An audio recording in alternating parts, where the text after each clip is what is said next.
Narito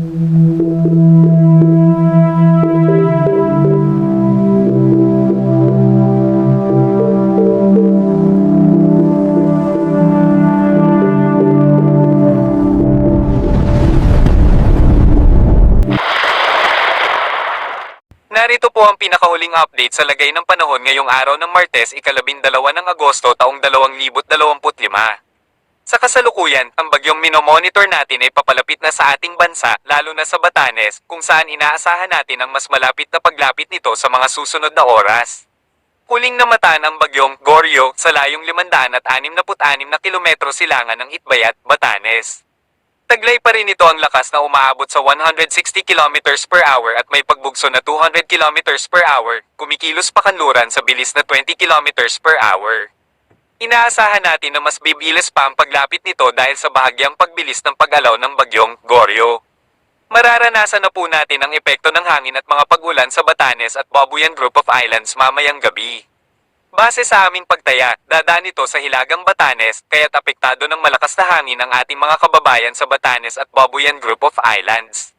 Sa paglapit nito, hihilahin nito ang hanging habagat na makaapekto sa kanlurang bahagi ng Luzon at Hilagang Luzon. Kaya mag-ingat po tayo at maghanda sa mga biglaang buhos ng malalakas na pag-ulan na dulot ng bagyong Goryo.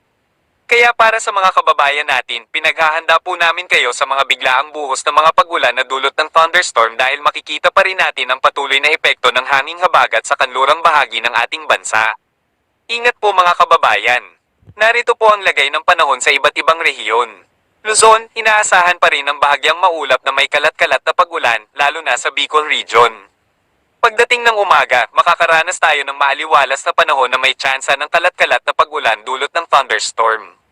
Visayas, asahan pa rin ang maulap hanggang sa maulap na papawirin sa kanlurang bahagi ng Visayas dahil sa epekto ng hanging habagat.